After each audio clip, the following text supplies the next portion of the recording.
What's up, everyone? Empty Betters Overtime Report coming to you here on October 19th. Mac, how we doing today, dude? Feeling good. Had a little half day at work this morning, so celebrating that. Went to my favorite lunch spot after work, Conejito's Place. Oh, I thought you were gonna say Badger Burger because of the koozie. That's true. I am. That's one of my. I actually went there yesterday because I was in the neighborhood. But yeah, got some chicken mole and a couple margaritas. So we've got the thinking juice going, and now it's time to make some picks for tonight. What kind of margaritas, though? That's the real question. See, normally I'm a on the rocks, lime, no nonsense, no frozen, give it to me straight kind of guy. But at this one particular establishment, which I've taken you to, you got to go for the strawberry marg. Also on the rocks, no frozen bullshit. No, It's never. but it's killer. That drink is dangerous. It's like liquid crack. But all right, we've got three games on the slate tonight. We get it kicked off with the surprise of the season so far. I would say the Philadelphia Flyers, who are undefeated. Yeah, you heard that right. At 7:30, they are on the road in Florida, I believe. Correct? Yep, they are. I This might be Florida's first home game. I believe it I think is. it is, and that would explain why the money line, as of the score.com, has them coming in as a minus 360. The Flyers also did play last night against Tampa Bay, a gritty game that they won, no pun intended. But I mean, that was a fantastic performance by them, wouldn't you say? I would say so. And it's almost so good that I am a little bit tempted to take the Flyers as dogs tonight at plus 285. I don't know that I'm going to do it. But it's tempting for sure the way they've played and the way that Torts has that team kind of running and gunning off the bat. Worth noting, Flyers are the only, at the time of this recording, they're the only team that has not confirmed their goalie for tonight. You got to think it's going to be Felix Sandstrom. Gonna do that every time. Same. But yeah, I mean, who knows? Tortorella might be just psycho enough to just start hard again. He played really well yesterday, so That's I just would. where it goes like to crap for them. He starts in back to back. It's lit up for nine. Just And then yeah, who knows? We'll see. But I don't know. I don't think I'm gonna make a play on that game personally. It's a little too much going on there, too much up in the air with the first home game for the Panthers, second to back to back. I don't feel super confident about anything. If I had to make a play, I'd probably go over. same. I think that's a great call. And It's especially like at six. It's at 6.5. So a little steep, but I think the Panthers haven't really exploded yet. Tonight could be their night, especially if Sandstrom starts. And I mean the way the Flyers have been playing, you got to think they could probably score a couple too. It's Bobrovsky; he's beatable usually. So yeah, maybe over 6.5. But me personally, I am not touching that one. Yeah, absolutely. And you make a great point about Bobrovsky. Like he's usually good for a couple by himself. That's one reason why I'm just kind of staying away from this. The odds don't really give you a lot of leeway. Over is a great idea if you're going to do that, but really money line or puck line is just, I don't want to touch it. Value's not there. Yeah, and there's something about Florida and betting on Bobrovsky. I just can't bring myself to do it unless there's a little bit of cushion there with the odds. And I know you and Yeah, I can go back and forth all day about how much we hate the Panthers, but that's a big reason that factors into why I'm probably not going to take anything in terms of win-loss bets on that game tonight. Moving on, we followed that up at 8 p.m. Eastern time. We have the Winnipeg Jets at the Colorado Avalanche. As of right now, both Hellebuck and Georgiev are expected. Have they confirmed either of those yet? I have them both confirmed according to RotoWire, which is my favorite site to check goalies. Awesome, awesome. First impressions on this one. I know we were talking a little bit about it before we got started here. The whole Hellebuck thing, it really does shake up how you look at betting against the Winnipeg Jets because let's be real, they're not the best hockey team.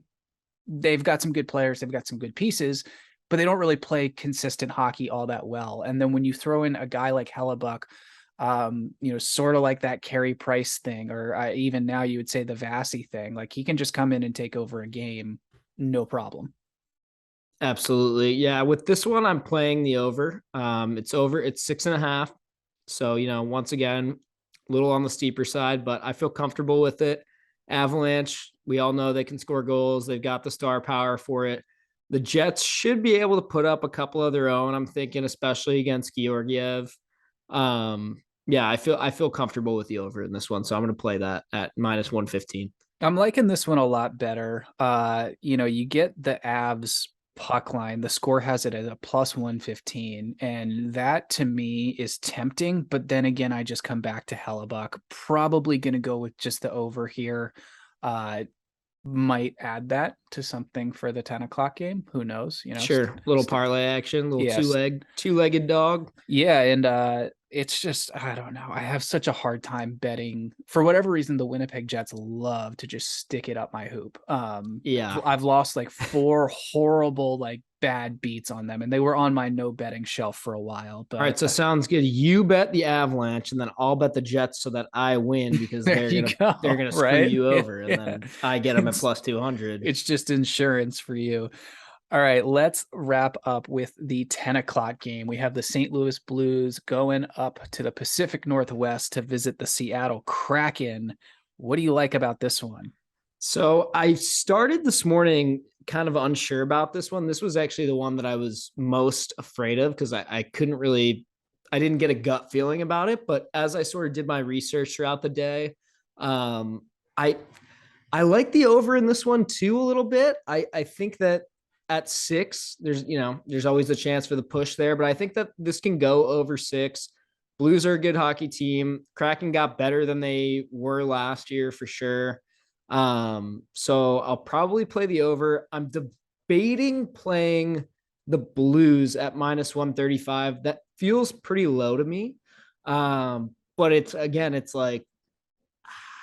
why is it that low, so I'll probably just stick with the over in this one. Worth noting also that it's Martin Jones in net for the Kraken. That's the main reason I'll be playing the over. This morning I didn't get a gut feeling because I had a feeling it was going to be Grubauer versus Binnington. I didn't really know what to do about that matchup, but I think Binnington versus Martin Jones, I feel comfortable taking over 6 at -105.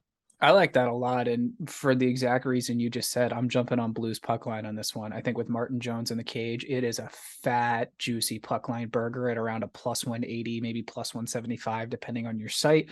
But I love that. That's too tempting for me not to nibble on. Probably going to throw that in with either the over or maybe I'll do something stupid with the Jets Avs game.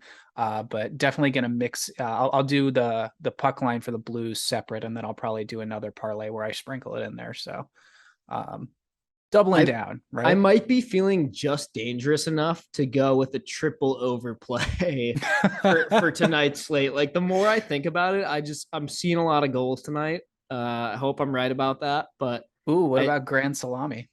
I looked at that, but that's how they kind of get you, honestly, because there's no value in it. You're always getting it's a pick 'em no matter what. You're getting it at like -110 or +105 or whatever. And the number, if I'm not mistaken, I think was 19 and a half, which means you need 20 goals total to hit. And that's more than 6 per game. So that like it's kind of a trap, honestly. Yeah, Especially on like a low you need like a full blown Saturday for that bet. Exactly.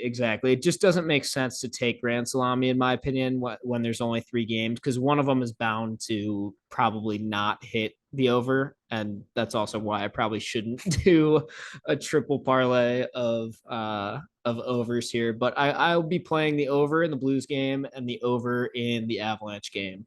And Nice. those are my 2 official picks. Sure. I'm going to join you on the over for the Avs game. And as I mentioned, we're going to go ahead and parlay that with the puck line in the Blues game. Right off the I hop, like before that. we wrap up here, we've got about 2.5 minutes left. Which of these games do you think is going to be the best one to watch tonight? For whatever reason, my gut instinct is it the last one. Yeah, that could be a good game. I honestly think the most entertaining one might be the first one. That is maybe why I don't want to bet on it as much. I think Flyers Panthers has the potential, just with the storyline of the Flyers so far and what we know the Panthers are capable of as far as scoring a lot of goals. I think that could be an entertaining matchup, and hopefully a goal filled matchup because that's obviously what fans love to see. Yeah, absolutely. Score predictions. Give me something. Ooh, all right. Let's go with gut reactions here. Let's go backwards here. I'm going to say Blues win it 5-2. I'm going to say Avs win it. Let's go 4-3 in overtime. Wow. I'm going to say Hellebuck gives them a little bit of a harder time than most think. 4-3 Avs in overtime. Worth a bet for it to go to overtime? Don't know about that one. Don't know about that one. And finally, Flyers, Panthers. Let's go with. I think the Flyers magic continues for at least one more night. I think Flyers get it done like 3-2. I was thinking 3-1. Yeah, something like that. Just something weird. I don't know why. Blues Kraken to me just screams like a 3-1 hockey game, and then the one in the middle, the 8:00 game between the Jets and the Avs, I think is going to be like a 6-3 kind of just typical central nonsense hockey game. I could see that too. This is why it's so hard. It's like I could see a million different outcomes, but that's what we're here for, to make a pick and stick with it. So absolutely, you can talk yourself into doing a billion things. My first gut instinct this morning was a 3-way puck line parlay, and then I remembered that I don't want to like not have any money, so we're not going to be doing that. All right, anything else you got for us here, Mac? We're just about to wrap this thing up. Don't think so. Stay tuned for more episodes like this one in the weeks to follow, and hopefully we don't lead you guys astray. Yeah, absolutely. Go ahead and be sure to give us a follow on Twitter, Instagram, YouTube, where you're hopefully watching this, all that lovely stuff. Be sure to check out the podcast, available every week on Spotify and iTunes. And one more thing, if you want a cool hat like this one or the other one right there, go to emptybetters.com and get yourself one. It's beanie season almost everywhere in the U.S., so hashtag EB beanies.